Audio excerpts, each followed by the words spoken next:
Right now, what I'm going to do is I'm going to film a quick short video that I had an idea for. The way that I go about doing this is I set up the server, connect to the server with another computer, and then with a third computer, in this case just a Steam Deck or something that's lying around, I'll connect to the server as well. What that allows me to do is the first computer that's connected, the first client, not the server, will connect and be the Arma Vision cameraman. Now what you do with that computer is you basically treat it as if it were a cameraman on a movie set. So we'll go in here, we'll remove the logo. We're going to, just in case, we'll remove the name tags because that will actually come into play later when I have the third computer connect. So I'm going to turn that off. So what you'll do is set up a server on computer 1, set up a camera on computer 2, and then you'll control the actors on computer 3. And that's the simplest form that I use. If you want to go really deep in the weeds, what you can do is have multiple people jump into the server if it's public, and they can be your actors. It just takes a lot more coordination, takes a lot more time and patience, and I'd rather not subject people to that type of shit, so I usually just do it all myself. For more complex shots, I'll usually have people jump into different characters to help me film stuff. I find it's a lot smoother to film stuff on a controller because you can use both joysticks to kind of move around and pan while you're also shifting the camera angle. So you can do like rotational shots. You can kind of move pretty quickly around here. You can use the triggers to go up in the air. It's just a lot more fluid. I feel like it's a lot smoother to film with a controller. So what am I doing? I've got a whole ton of soldiers here, and I've got one officer here. What I think I want to do for this quick short is I want to set up a garrison where all these soldiers are protecting this one officer. And the whole premise for the shot, the idea that I have in my mind right now, is that I want to exploit and kind of point out the fact that in the experimental update that they're working on right now, they're planning on adding a bayonet to one of the weapons. The way I work is I will set up a scene, down to props, and then what I'll do is I'll drop down a ton of soldiers. So I'll go in here, go to random US soldier, select that, and while you're on the controller, this is the key, hold the right bumper and press A on Xbox or X on the PlayStation. And what that's doing is it will allow you to place the same thing multiple times. So, dropped a few soldiers down, grab them, put them next to the props after you put the props down. After you drop the soldiers down, obviously go in, disable AI, disable idle animations, and invincibility. So we'll move this guy over to where we need him, and then we're starting to get a scene here. So let me quickly go through, I'll set this up into a functional scene, and I'll probably speed up the footage.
Alright, so the general scene is composed.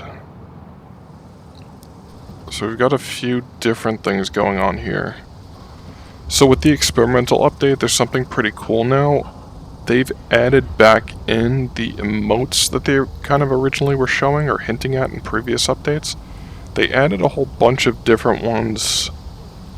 Compared to what they originally had, I think you just had about 3. It was push-ups, sit, and maybe salute. I don't really remember.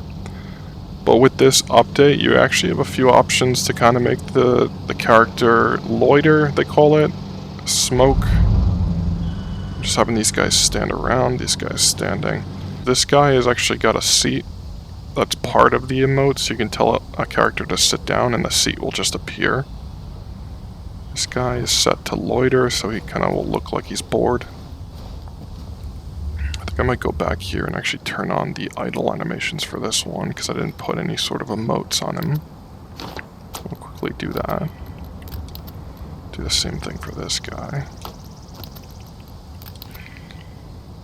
So they kind of have a little bit more life to them. This one too. And same for... I feel like this guy... Yeah, idle animations. We'll make him stand. Alright, I'll just stay right there, it's fine. So you have the option to make them lean onto things. If you're not careful though, it's a little finicky about the distance and how objects look. Let me just quickly fix this.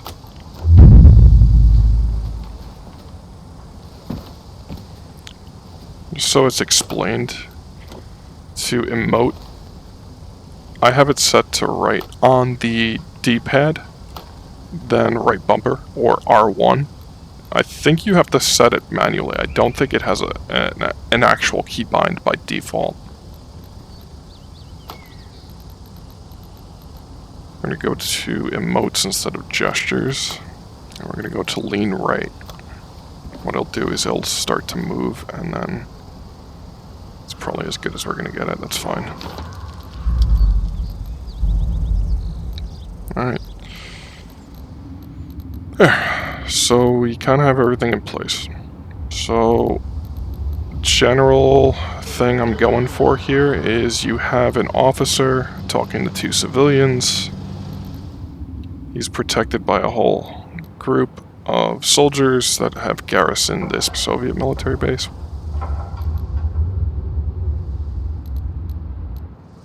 And you've got 2 Spetsnaz soldiers out in the hills here, kind of observing the situation. So, what I wanted to kind of do, and it's going to be from this guy's perspective, is have it so that they're trying to get a shot at this officer, but these 2 civilians keep getting in the way. It's going to be a very quick shot. Everything's going to be over a lot quicker than the way I'm setting this up, but just for your information, this is how long it can take to get everything kind of ready to go.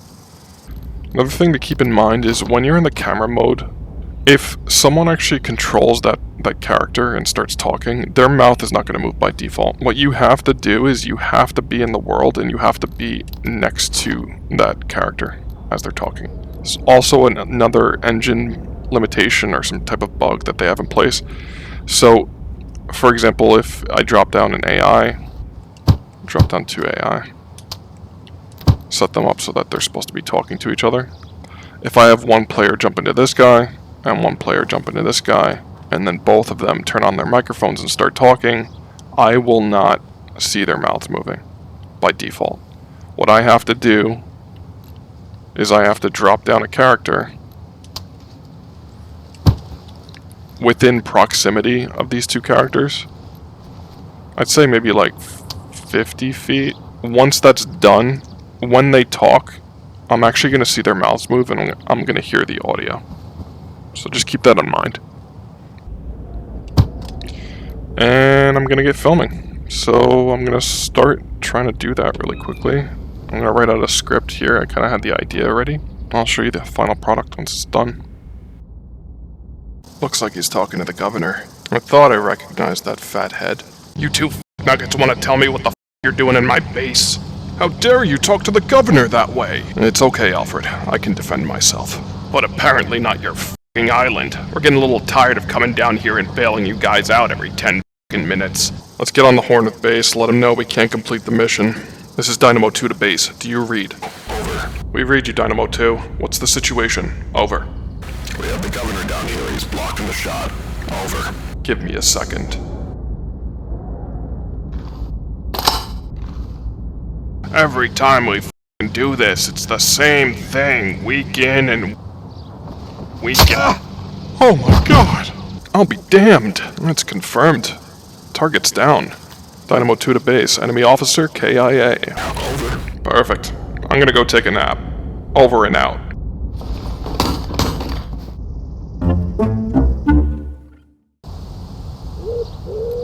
Oh, there you are, you little rat fuck.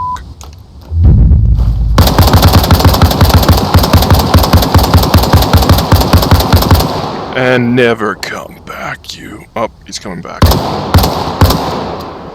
Sorry. That owl, or morning dove, whatever it is, I can't listen to it while I'm trying to do this scene.